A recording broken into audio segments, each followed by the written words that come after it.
Welcome to Back to the Futures, the official podcast of the Futures Collegiate Baseball League, presented by ChangeUp. I'm Owen Chadwick, and joining me, as always, my co-host, Johnny Maffey. Johnny, the dog days of summer are here. We're so close to the end of the year. We had Christian Beal on this podcast from the Starfires, who are starting to make their way up in the standings. It's going to be so fun here the next couple of weeks. You know, I don't know if it's dog days of playing baseball every day because it's fun. It's awesome. I know what you mean, though. It makes sense. But, hey, that doesn't mean you can't get out to a game that's so much fun. You know, we look at the Nesson game the other day. That felt like a dog days game. It was 8-1, and then it was an 8-6 game, and Matt Malcolm hit a line shot to left field that was just happened to be caught. And it didn't happen to be caught. It was a good catch and everything. But, you know, that's baseball. It's a lot of fun. The Futures League is right in the thick of it. And our guest who is on the Starfires, they're right in the thick of it as well, in the thick of this playoff race. Yeah, Christian Beal, the Starfires, was really excited to be on this podcast, and we were excited to have him. And we're looking forward to these playoff runs coming in hot here. It's almost August. It's crazy. And it's going to be fun down the stretch. Make sure you tune into all of our games. And the finale of our 4 Nesson games comes on Saturday, where the New Britain Bees play host to the Vermont Lake Monsters, 2 teams. Vermont currently in second place. The Bees just outside looking in of the playoff race. It's going to be a good game. Yeah, Vermont's coming off that historic win streak, and these two are matching up a few times before Saturday. So this Nesson game has the potential to be the best yet. But you saw Christian on Nesson last week, and now we're going to get to him. Yeah, we are going to get to him. And without further ado, we present our interview with Christian Beal. Let's roll. At this time, we are honored to be joined by our next guest, who is top 3 in the league in average and hits and has had a remarkable summer in Westfield. It's Christian Beal of the Westfield Starfires. Christian, thank you so much for joining us, and welcome to Back to the Futures. How are you? I'm good. Thank you guys for having me. I'm glad to be on. Yeah, we're excited to have you, and we'll get started here. What has your experience been like in Westfield so far this summer? Oh, man, it's been fun. I think that my favorite part of being in Westfield is just the relationships that I've made so far. We've had like a great team, great team camaraderie. I've gotten really close to some of the guys. My favorite part's got to be going to the diners every morning with Peter DeMaria, Sean Barichka, and Jackson and some other guys. It was fun. You definitely that's definitely my favorite part of summer ball, just getting to know everyone. I mean, you're with them 24/7 on buses, and the baseball part takes care of itself. But just kind of off the field activities and stuff like that, you really bond with each other, and you just really get to know each other. So I think that's my favorite part. We've had a really, really good group of guys there in Westfield. You know, and I guess my second favorite part is Bullins magic. I think that that's really a real thing, no matter if it's kind of on the road, as you saw last week in Pittsfield, or if it's at home. Man, anything can happen when you got a Westfield jersey on. So it's pretty wild. Yeah, the off-the-field camaraderie is super important. And we've talked about Bullins magic many, many times on this podcast. That's awesome that you brought it up right off the bat. Yeah. And the stats have spoken for themselves. Mentioned off the top, you know, how you're top 3 in the league in average at 321 and hits at 42. What's it been like to play the way you have this season? Oh, man, I know I've talked with Johnny. He came in the outfield during the All-Star game, but it's just being older, being more mature, kind of knowing your game. You know, the older I get, the more I know my strengths and weaknesses and what I need to do with certain types of pitches. I'm wearing out that 5-6 hole all year long. When I get beat on all speed pitches, you know, because I know if I get it in there, I can beat it out, or it'll go to trickle in the outfield. I get fastballs up in the zone, take them up and away, take them in right field. So it's really just knowing my approach, being confident in who I am as a ball player, and just being more mature, you know, not letting pitchers get me up and kind of react to the pitches that they throw me, which is the older I get, the more I learn, you know, about hitting really, and the better hitter I get. So just playing to my strengths and, you know, letting the rest take care of itself, keeping the K's down and getting on base. Yeah, absolutely. One thing I should have done in the outfield is brought Coach Deshler out there, because he was your assistant at Bates. That would have been some fun content out in center, him either barking at you or telling you what to do. What's it been like having him and getting to know him even better this summer? Oh, man. Well, you know, Coach Deshler has always believed in me since the moment I transferred into Bates. He's always been a guy in my corner. He's let me fail, succeed. He's always kind of embraced me as a ball player, who I am as a person also. So I think that, you know, I can't really put into words what him and Coach Martin mean to me at Bates. But getting to play for Coach Deshler one last time before I went to Richmond was really, really fun. I've never really played with just Coach Deshler as a head coach. So I was like, man, this is going to be interesting. I can't, you know, kind of can't wait to see what it's going to be like. But it was a great time. You know, he's a great guy. He loves baseball, eats, breathes it, and, you know, lives it. And watching him kind of manage situations late in games was really, really fun. I know the Pittsfield game, I keep going back to that. That was really, really fun. We had like no bench players left. And a lot of times this year, we've had no bench players left. He likes putting everyone in every single game, keeping everyone fresh. And then just him, went 0 for 4 or 1 for 4, him kind of breaking down each at bat with me. I'm always the guy to like break down at bat. So if I roll over on a ground ball the first bat, he's my first guy I go to with third base coach. I might yell at him and say, "What happened there? What did you see?" And, he's always going to be honest with me and tell me, what I need to do next time. And even if it was a good result and I got out, he'll say, good result. You put the bat on and did what you could with it. So I think that, as a baseball player, he's been so important to my career. And, he always reminds me that, I got more career to go there at Richmond and, to keep my body fresh and everything like that. But he's been a guy in my corner that I'm going to miss at Richmond for sure. So was Deshler part of the recruitment for you to Westfield? Did you have an option because he was your college coach? That'd be kind of weird if you played against him. How'd you exactly end up on the Starfires? Well, getting on a summer ball team is not like the easiest feat or easiest task, definitely, during the school year. But I was signed to a Northwoods team for the second year in a row, actually. And I've never played in Northwoods, like in a Northwoods game. I just played the Futures League. Yeah, I was signed to a team in Canada, one team in Canada, I can't even think of the name of it anymore. But I was signed to a team in Canada in Northwoods, and they didn't happen because of COVID. So it was like the end of March, and there I was again, had no place to play. And, the Richmond coaches we were all kind of figuring it all out. And, I needed at-bats because I only played 8 games at Bates this year. So I only had like 32 at-bats. I needed to get some at-bats before I went to Richmond. And, Futures League, Westfield Starfires was there. And it ended up being Jackson committed in April. So we wanted to kind of get to know each other, live together, and just kind of, play baseball together before we went to Richmond. And that was, we were able to get at-bats to Westfield and we get to know each other. So it was a win-win situation. And then, here I am end of July, play good baseball, and I get to go home, relax for 2 weeks and go to Richmond. So it was a win-win for sure. And Deshler recruiting, I would be lying to you if I didn't say that, playing for Deshler just like it didn't entice me or anything like that. But, I definitely think, that played a role in it. And you just transitioned perfectly into the next question we were going to ask you was Jackson Peterson, your future teammate at Richmond, talked a lot about you on his podcast episode and his decision to play with Westfield and play with you. So what was it like having him as a teammate this summer and getting to know him before you even stepped on campus? Oh, man, it was fun. I mean, Jackson's a North Chicago guy. I'm a South Chicago guy. So I'm a White Sox fan, he's a Cubs fan. So, we right off the bat, we're feuding about that. But, being both Chicago, we have a connection like no other, just because we're both from Chicago. Both our second year playing the Futures League, obviously. Blues are gone by playing the Blues. So we knew each other then. We're both pretty vocal. We're both kind of easygoing guys. And, so I think that was really easy to get along with him. And, Jackson is off the field. He's a very, very funny guy. So I needed that, off the field. On the field, baseball is obviously a stressful game. So off the field, he keeps it really, really loose.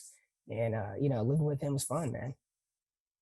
And I'm excited to live with him. He's my roommate in Richmond too. So I'm excited to keep growing our relationship and, it'd be a good time down there in Virginia. Yeah. The partnership continues on campus. That's awesome. Yeah, man, it'd be fun. And at Bates, you also played with Jack Aaron, who is now an assistant coach with Brockton. What was it like playing with Jack and now seeing him in the Rocks organization as an assistant coach? Man, Jack is a one of a kind dude, man. When I first got to Bates, he welcomed me with open arms. He knew what kind of player I was. We're very similar in the way we go about our business and the way we like to compete, whether that's sprints, whether that's BP, hit the ball on the ground the other way, and whether that's in games. We're very similar in that regard, and we definitely bring out the best of each other. Jack was our captain my sophomore year, and he did a great job of that. He was my captain my junior year too, dealing with all the COVID circumstances. I always knew Jack was going to be a coach. He's just one of those guys, man. You just know that he's going to be a coach one day. But seeing him this year, it was awesome. I think that it was something special. I think that he's very at home there in third base, coaching third base. And, I'm very proud of him. I know this is the start of his coaching career, and I just can't wait to see how far it goes for him. It was just a very, it's kind of like at home experience for me to see him there, me, in the batter's box, seeing also him when I was in Westfield. It's like the away dugout is really on top of you. And seeing him right there, barking at me, talking mess like he always does. And, me getting a single or whatever it may be, me barking back. I mean, that's our relationship for you. And then after the game, we'll text about it a lot. We just texted him yesterday because I'm leaving, heading out. But, he's going to have a great coaching career. And I know he impacts so many ball players already. He's going to continue to impact so many ball players as time carries on, as life carries on. So I'm excited for him. Yeah, that's awesome. And it's important to have that relationship, even with you both moving on from Bates. And you mentioned it a couple times already. You played for Bristol in 2019. What was that experience like? It was fun, man. It was my first real taste of summer ball. And, I don't know, summer ball's a grind. I mean, I don't, people can say what they want, but it's a grind. So it was definitely my first real taste of it. I got injured my third year in Bristol at the end of May, and I missed the first 2 weeks. So that was a lot, trying to work to get back, to get my arm back. And, I stayed there the entire time. I didn't go home, which was a testament to just wanting to be in Bristol and, my host family and everything that the Bristol Blues stand for. So I came back and, I put together a pretty decent year. I was like the fan vote, didn't get the fan vote. I didn't win it, but I was All-Star fan vote despite missing the 2 weeks. And that was just a growing for me. It was really good. It was like a growing summer for me as a ball player, but also as a man, how to handle adversity. Going from Bates pitching to Future League pitching or NESCAC pitching. The Future League pitching was an adjustment in itself. Wooden bat was adjustment itself. So it was definitely a season or a summer for adjustments. And then, going back to Bates, I was a more mature player. But playing at Bristol was fun.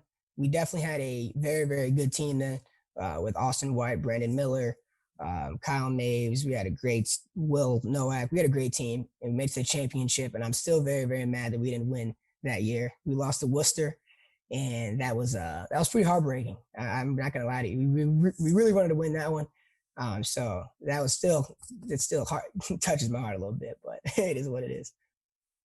Yeah, that was an incredible team in Bristol, and that was a crazy championship series, and definitely not the result you guys wanted. But I was there for your win against North Shore, and that was something. You guys were loud as can be during that one. Yeah, that was a crazy series. I mean, we were down a lot in the third inning at North Shore. We came back and won that game. And then there was a rain delay when we came back to Bristol, I believe that lasted 3 hours. You didn't get back until 11:30. Bristol faithful stayed late, and we ended up winning that game to go to the championship. So that's good baseball, man. That had a really playoff atmosphere to it. And I'm excited to see this Westfield Starfires team, compete for a playoff spot down the stretch here and see if they can put together a run for sure. Yeah, the stretch is certainly going to be exciting. We have a couple weeks left. For those of you who don't know, the regular season ends on August 12th. So it's going to be a grind until then. The grind keeps going, like you said, Christian. Yeah. We're going to do a little non-baseball segment here. It's called Need for Speed. It has to do with Starfire's nickname, obviously. Okay. So if you could fly a Starfire plane, where would you go? I could fly a Starfire plane. Italy, for sure. Fly to Italy? Okay. Yeah, I love Italy and South France. Any reason? So Have you been there before? Yeah, I've been to South of France. It's my favorite place in the world. So Italy, South of France, I'm taking it straight there and landing it. So does the Starfire on your hat and on your jersey make you feel faster on the bases? For sure. Yeah, I agree. You just feel like you're a jet? Yeah, definitely stealing a base when I dive. I feel like I'm coming in for a landing. So yeah. And when you're watching Top Gun, do you like Maverick or Goose? Which side do you pick? Maverick, for sure. Maverick. And what would your call name be if you were a Top Gun pilot? My call name? Man, that's a tough one. It's got to be Bealy 29, just because everyone calls it Bealy 29. So it's got to be that. Are you gonna be in Top Gun too? You know Bealy what? 29? I wish I was. I think I would do it amazing. I'd be an amazing addition to that cast. And maybe if you guys make a couple phone calls for me, I would love to be on it. Yeah, we'll add Beal 29 to the list. For sure, man. Hey, we don't want to stop the puns now. So you're gunning for a new school this fall as you're transferring to Richmond, as you've mentioned. What led to that decision to spend your post-grad year in Virginia? A lot led to it, honestly. I'm a big believer when it comes to, I want my coaches to believe in me kind of more than I believe myself. I think that's really important for any athlete, no matter the sport. I loved Coach Mulberg. He's assistant there. I love Coach Woodson. I love what they stand for. And I loved how the relationship they have with Martin at Bates too. Martin's always in my corner. He's like one of my best friends and mentors as a baseball player. So, I knew that if they had a relationship, that was, they're good people. It was a good place to be. And also academics. I wanted to get my MBA. And I knew I had 2 years of eligibility left. It's a 2-year program there. really, really good business school. So it was just the right fit for me all in all. I knew that, where they were down south too, I wanted to be in kind of warmer climate because, up in Maine, it can get cold, man. So it was just a perfect fit for me. And it kind of made my Coach Martin and Coach Deshler made that process extremely easy. And so did Coach Moberg and Coach Woodson. So it was just a win-win situation. That whole thing happened last summer, so I knew going into Bates my senior year I was going there. So it was it was a perfect situation for me. Yeah, so you're going to be down south for the first time. You're from Chicago. Yeah. You were at Miami, Ohio for a year, and then, even worse snow up in Maine for a couple of years there. Yeah.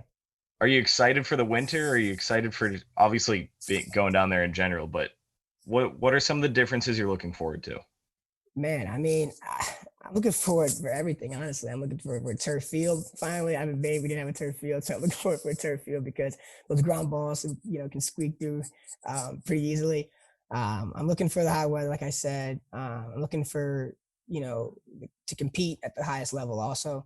I'm a big, I want to compete, no matter, practice in games, during the A10, hopefully we can make a regional. But I just want to compete, man. Being a small guy, it's hard to make it, to that level. So I want to make it, have a really, really good year, really good 2 years there and help them win an A10 championship and beyond. And then I also want to, succeed in the classroom. So, I come there with a lot of goals and I hope to accomplish them all for sure. Absolutely. So spiders are not as fast as starfires though. So are you going to steal less bases? No, I'm probably gonna. No, I hope I can steal more. One of my goals is to steal 25 plus bags. I haven't done it yet.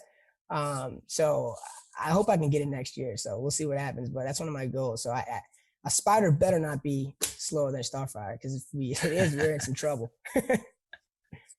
Yeah, you'll be fine. 25 bags easy. Yeah, right. There you go. That's a good goal. Yeah, no, I think it's something I'm trying to go for. So we'll see what happens, man. It's all about going the right pitches, and I also don't want to get thrown out a lot too. So it's a fine medium, but we'll see what happens. Before we soar back to our interview with Christian Beal, we want to share a message from our friends at 78 Sports. Do you have kids playing baseball or softball? We all know practice time is limited, especially here in New England. Not to mention the cost of lessons and cage time can add up quickly. Save yourself time and money by giving your kids what they need to work on their game at home. Our friends at 78 Sports can help you put together the perfect at-home training setup. Whether you want to start small with just a tee and hitting net or looking to set up a full cage with turf and a pitching machine, they have you covered. The team at 78 Sports has designed and installed hundreds of home and commercial sports training facilities, so let them help you plan the perfect setup for your space. Visit the 78 Sports website at 78sports.com. That's SEVENTY number 8 sports.com. For a limited time, just by mentioning Back to the Futures, you'll receive a 10% discount off your order. That's SEVENTY number 8 sports.com. Now, coming in for a landing with Christian Beal.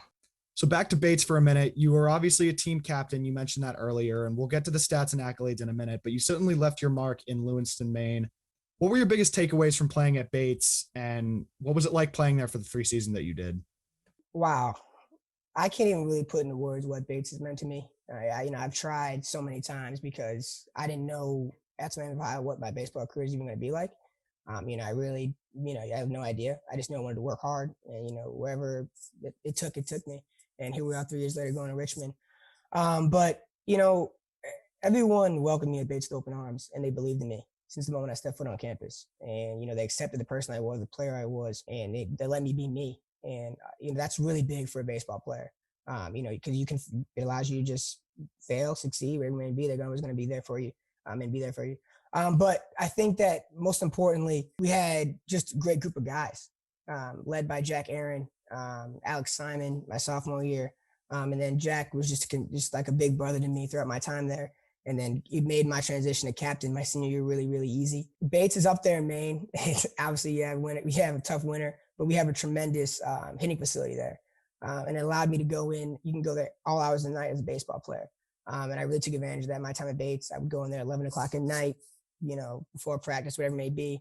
And it allowed me to really, really work on some things with Coach Deshler and some of my other teammates. So I think that was really important for my hitting development, and where I wanted to be as a hitter. I just can't really thank Coach Martin and Coach Deshler enough for believing in me and letting me go out there every single day, and trusting me to be that leadoff man. Sometimes bat third, and man center field, allow me to run around, dive, make mistakes, but also make the spectacular plays. Because those are what come, those are the things that come with making the spectacular plays. Everyone sees the diving catches, but there's mistakes that go along with it too. I think when you have a coach that believes in you and is willing to accept those mistakes, that's when those spectacular plays become even more, and you get to see those even more. So it was a spectacular time, man. I'm gonna miss it, but I'm excited for Richmond. Yeah, you're certainly diving around a lot this spring, even though it was only 8 games. You're the defensive player of the year. That's the icing on the cake on top of the first team all NESCAC honors. He hit 375. So on paper, an 8-game season and a 68-game season are the opposite. And I know you're heading to Richmond now. You're done at Westfield. First off, congrats on a great summer. You transitioned to that 60+ game season very well because you're leading the league in some stats now.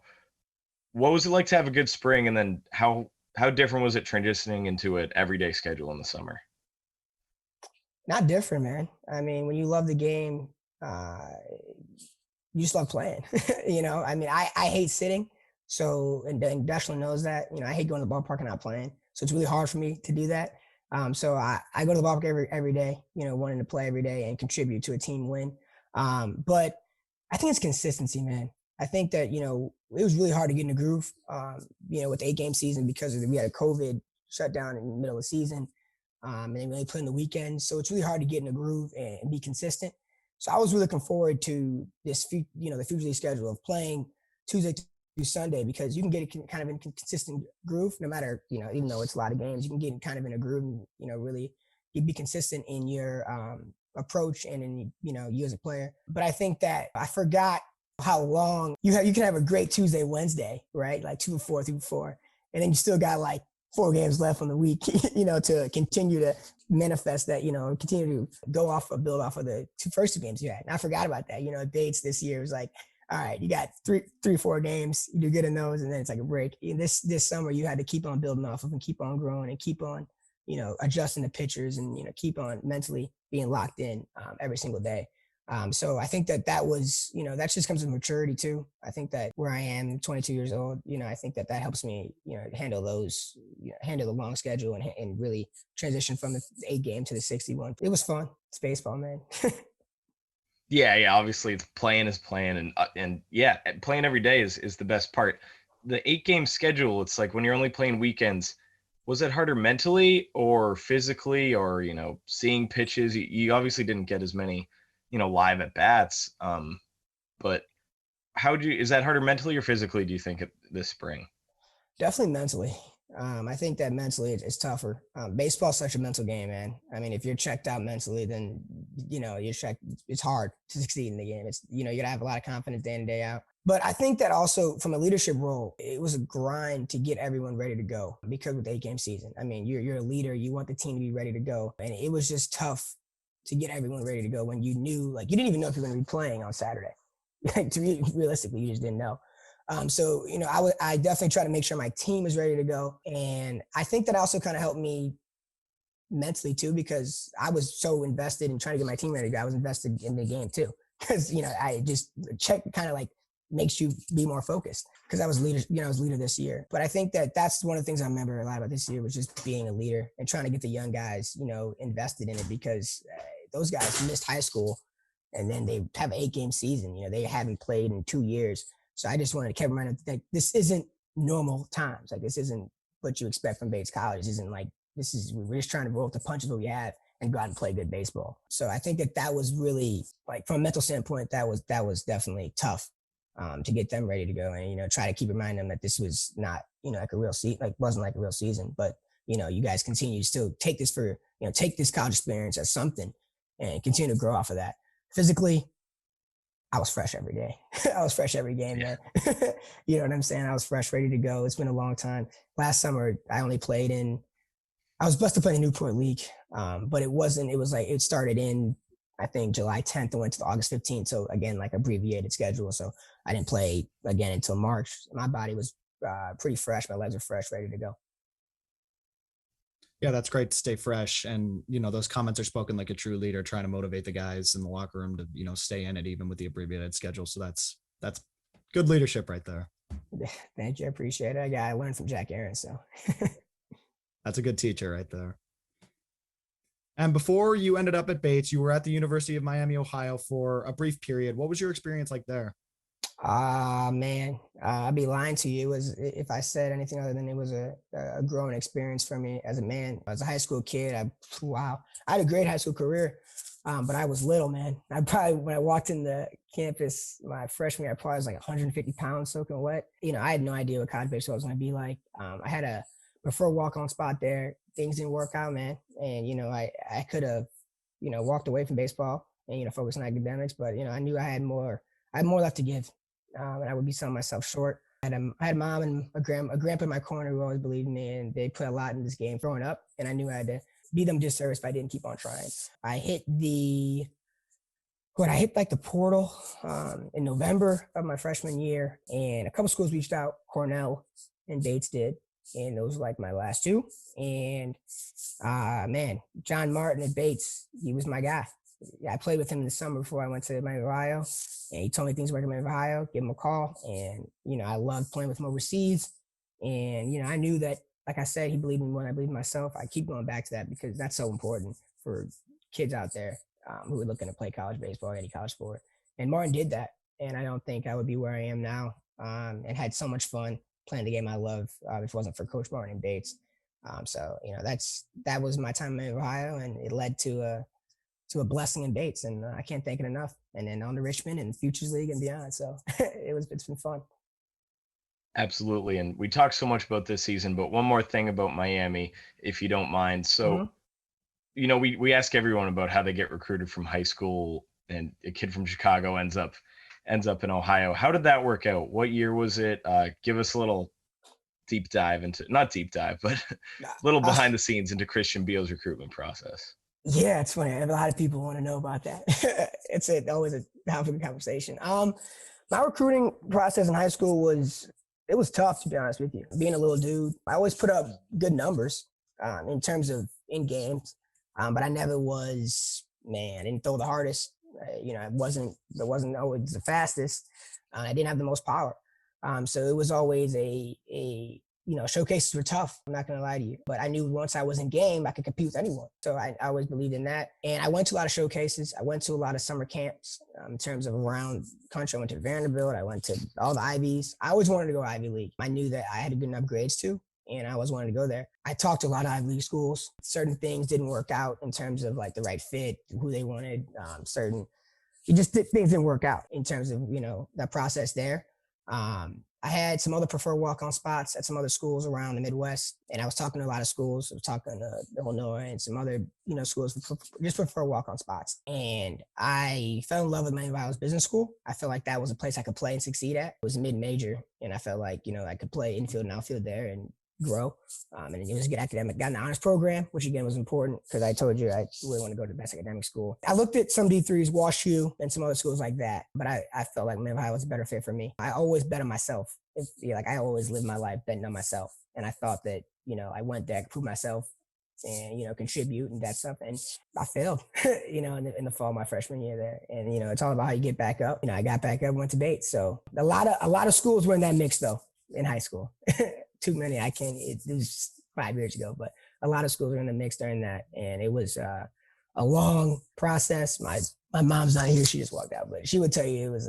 She always talks about the process, man, and it was a long process, man. I talked to so many schools out east, Bucknell. I mean, when you go to showcases, a lot of schools talk to you, so it was a long process. But I think that it's pretty cool that nowadays so many schools get to recruit from like all over. Like I went to Bates and like we had a kid from Hawaii. So it was like all over the place, man. But yeah, man, it was a process I never forget. And it kind of really molded me into the man I am today, honestly. Before we return to our interview with Christian Beal, we want to share a message from our friends at On Demand Storage. Are you tired of living in clutter? Do you need more space around your home or office? Are you sick of visiting your self-storage unit? Does your business need a way to securely and conveniently store excess materials? On-demand storage will pick up your items directly from your location and put them in storage for you. When you want something put back, give us a call and we can deliver it back right away. We bring convenience to the outdated self-storage process. Visit ondemandstorage.com and submit an inquiry. During sign-up, mention the Futures League and receive 50% off your storage pickup. Once again, that's ondemandstorage, all one word.com. We now return to our interview with Christian Beal. Yeah, absolutely. Baseball can definitely do that for someone. So you've talked more than anyone, at least this season of Back to the Futures, about your pride in your academics, your pride in the classroom. Where did that start? And obviously it's so important. It's more important. You can't speak to how important, being smart in the classroom is, whether it's you get to play professionally baseball, because then you still need, something after your career, or you don't get to play baseball professionally. How important is that? And where did that start? And talk to us a little bit about how important that is to you. Yeah, man. It started with my mom. My mom had me at a young age. She went to Tufts for a year, and then she transferred to University of Chicago, so two phenomenal academic institutions. And I mean, as long as I can remember, it was always school and baseball. It was finish homework, go hit. And that was that. Or finish homework when I was really little, go play another sport. It's those two things. And, I knew that, school was always going to be, my thing, like something to not even fall back on. It was just like something that was going to take me to the life that I wanted to live. I knew that baseball, if I tried hard in both baseball and school, then no one could tell me anything, and I think that those were two things that, if I could succeed at both, which you can, then I don't want to, there's no one else that can beat me. And I feel like that was really the most important thing for me. It was just, I wanted to succeed in both, and I wanted to have unlimited options throughout my life, whether it be go to the best academic school, go to the best baseball school, and then, hopefully they meet somewhere, and then everything's perfect. But I think that going to Bates, very, very rigorous institution, it really tested me and my academic ability. And to come out of there, succeeding the way I did meant a lot to me. It meant a lot to my family. It was really a true testament of everything that they've instilled in me and everything that I've worked for. So I couldn't ask for it to be at a better institution that wise. And then just, like I said, in high school, I knew where I wanted to be, in terms of academic and baseball. And you just got to work for it, man. Yeah, you were an all academic selection in the spring, and then for the next CAC spring of 2021. So congratulations for that. And again, you've taken so much pride in academics, and that's awesome. And it's not unheard of, but it seems to be getting rarer and rarer these days with guys trying to get to the professionals. So that's definitely good to have both in a parallel line. Mm-hmm. Yeah, I was blessed enough to be around my mom is a financial advisor, and I was around of a good amount of, whether it be her friends or just people. I was around a lot of professional athletes, and it was just you just need to do good in school, man. Like it's pretty blunt, but it's pretty simple. And people always kept telling me that, and I would be a fool not to listen to them, no matter how good I was at baseball. And so, yeah, man, I just, I kept putting academics first, and baseball 1A, as that's what Coach Martin puts at Bates as. It's academics 1, and then baseball 1A. So I like the way he does that, and that's something that's that's why I loved it there, because it fits my mold. Yeah, that's awesome. And the 1 and 1A were definitely both successful at Marian Catholic High School, where you played baseball. You guys were the runner-ups in the 2017 IHSA state championship. So what was your overall high school experience like, and what was it like to play for Marian Catholic? Wow, man, you really going back in time with this. Marian Catholic, I mean, I loved it. I grew up with, I'm sure you guys grew up playing baseball with your friends, and you guys are probably still friends with them now, and you probably went to high school with them. And that was the same for me. I grew up with my best friend, Mark. We played travel ball together, and we ended up going to Marian together. And, that was big for us. We went to Marian because we wanted to win a state title growing up. And it was a phenomenal experience. Mark just graduated from Maryland. He's a pitcher there. But that experience was phenomenal. My senior year, making that state title was crazy, just because we were a 500 team, and he put it together, made the state title. That game, we lost to a team in our conference that we beat twice in the regular season, which that hurts. And we were down 8-1. 8-1 in the seventh inning. No, in the sixth inning, came back, tied up bottom of 6, 8-8. And there was a ball in the gap. And I dove out. I couldn't get it. And they scored 2 runs to make it 10-8. And that's all she wrote. But that team was good. We had Pierce Jones. He was a Little League World Series. He hit 3 home runs. That kid, he's a very good dude. Some of my friends. And we had Mark. Mark is a phenomenal player. And there's some other guys, young guys on that team who, that was a really, really good team. But yeah, man, it was a phenomenal time, and it meant a lot to our town and at the time. And, it's just a phenomenal experience for my family and all of our families. Yeah, that's awesome. And you never forget your high school experiences. So that's awesome. And the Chicago Tribune also did a story on you about about making the state semi. So that's cool too. Getting a little action from the newspaper. Yeah. No, he's a good dude. Pat DeSabato. I think he probably wrote that. And he was always, they did a good job of following high school sports, and they still do. I think he just retired though this year, but yeah, they do a phenomenal job in Chicago of really investing in their high school sports, whether it be basketball with Simeon, with, I'm sure you guys know, Derrick Rose and all that stuff with Simeon. And then you got such good high school basketball, and then football is prime time. And then, just baseball is good too. So it's a good city to be in, and everyone kind of invests themselves really into high school sports. So it makes us feel like a little bit of stars when we're really not, but it makes us feel like a little bit of stars. Yeah. A little bit of stardom never hurt anybody. Right. There you go. And before we get to our final segment, how about a message to Starfire fans as we're approaching the dog days of summer and the playoff race getting tighter? Man, well, first, a thank you to all the Starfire fans out there who came and supported us and made the ballpark such a fun place to play in. And so it's a difficult place to play for away teams. Thank you guys. You guys make the summer what it is for us. And, when it's a Saturday ball game, we played 5 games already. The fans are packed on that Sunday game really, really makes us dig a little deeper, and, we really want to win. So, thank you guys for showing up and even dealing with this tough rain that we've been dealing with this year. Thank you guys for sticking with it. It made it fun for us, and we got a great team. And I hope that, they keep on growing as the next weeks advance and keep on fighting for that playoff push. Cause, man, we got a deep team. Lineup is deep and it's good. Cole's great. JV's great. We got a deep lineup with pieces like Hunter, Pascalini, who's a grinder. Oh man, you got guys, Henry Martinez, Cody Bay, those guys are grinders, man. And then you got big guys like Cole Bartles who can do it, and Cam Meyer. It's a deep lineup, man. And, I know that they feed off the crowd, so it's going to be fun to watch to see how far the Starfires go. And it's been a pleasure to put on the Starfires uniform for the past month and a half and play in front of you guys. I try to give you guys my all, and I hope you guys are pleased with my effort.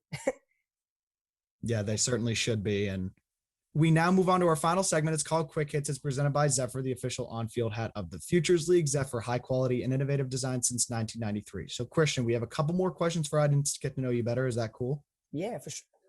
All right, let's do it. Favorite teammate that you've played with in the Fcbl? Oh, wow. That's a tough one. I played with a lot of good dudes. Can I say 3? Yes, sir. All right. So, favorite teammate, Peter DeMaria.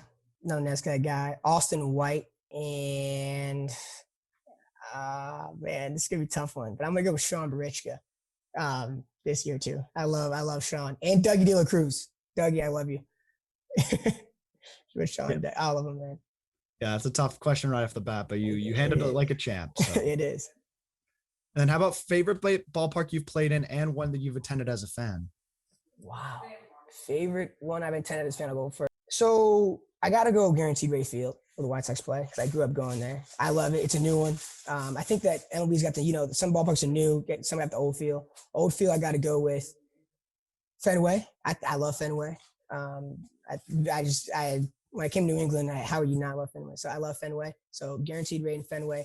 Played in, I've never played in MLB ballparks. So I can't say I have. I know Jackson said he did. I wasn't cool enough to play there. Man, played in. Wow. I really like playing in Norwich this year. I'm not gonna lie to you. I really like playing in Norwich at Dodge Stadium. I think that's pretty cool. And then last year I played in Newport at Cardines Field, which is also cool. But Norwich it's a lot of history there. I know a lot of guys who played minor league ball there. And I just love hitting there. I've had some really good games there. So I'm going to go and say Norwich for sure. Yeah, wherever you rake, it's the best stadium to play in. Right, you know that. Come on, yeah, guys. Come on now. Then how about a sports stadium or sporting event that's on your bucket list? A sports stadium on my bucket list, Staples Center for sure. I want to go to the Super Bowl. I've never been there. I mean, come on, the Super Bowl would be fun. And I actually want to go to like the Olympics. I don't know why. I want to go visit the Olympics. I want to see go watch a track meet or like a swimming water polo or something like that. I think it'd be really cool. So the Olympics and Super Bowl for sure, and then Staples Center. Awesome. And you mentioned your favorite team was the White Sox earlier. So how about favorite big league player, whether it's current or historical? Hands down, Tim Anderson, without a doubt. It's my guy through and through. Yeah, he's my guy, man. So Tim Anderson for sure. Tim Anderson, one of the flashiest and funniest players to watch in the league. I absolutely love watching him too. Yeah, man, he's a good dude. Yeah. And then how about a big leaguer that you try and model your game after, whether it's as an outfielder or as a speedster on the bases? I think it's changed throughout my life. Obviously growing up, I thought I could hit home run. So like he was going to be a home run hitter, but then I realized I wasn't blessed enough to do that. So, I love the way Don Fletcher plays the game. Angel second baseman. I'm an outfielder, but I love the way Don Fletcher plays the game. And he's actually helped me mature into the player that I think I am today. Just scrappy, go get, put the ball in play and run. And, got a little bit of pop in there. So, he does. So I would say I want to model my game off of guys like that, who just work hard and are scrappy and don't take it for granted. I think Don Fletcher's like that. So I want to model my game off of Don Fletcher for sure. Contributes in different ways that stat guys don't even really look at. I mean, you can steal bases, go to first and third on singles, cover a lot of ground in shifts, and just be that kind of guy. I think that is so just so special to a team, and so teams need that. I think in an era in baseball, everyone's obsessed with the long ball and stuff like that. So I think Don Fletcher is a guy I'm on my game off of, and want to be like. I just wish he was an outfielder, but yeah, for sure. Those intangibles are always an asset. Well, it's not an intangible because it's on paper. What's your walk-up music at Bullins Field?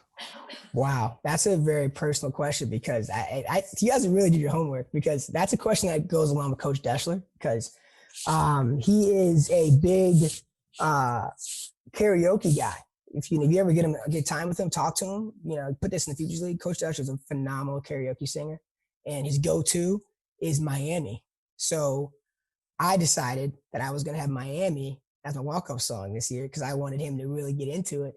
And it's a couple times this year where, let's say I had 2 hits or 3 hits and I was up for we had a big lead. I saw him over there dancing, singing a little bit. So that was my walk-up song, was entirely dedicated to him.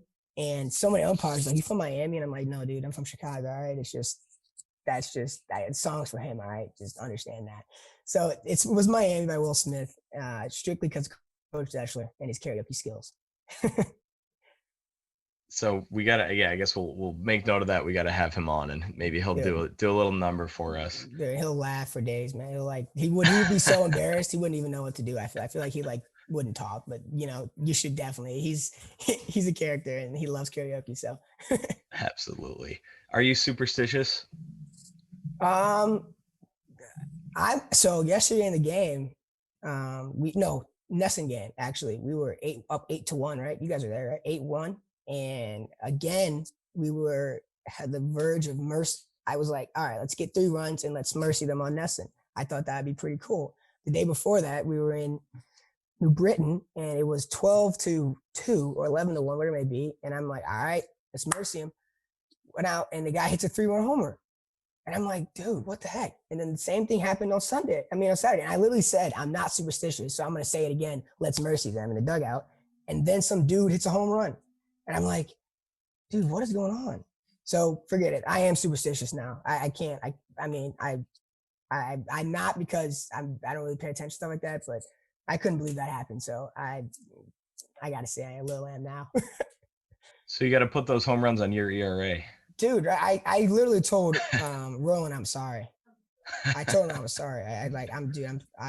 He was like, "Yeah, I know, you said it." And I was like, "Dude, I'm so sorry." I watched Go Over the Fence and I was just like, Like, what the heck, dude?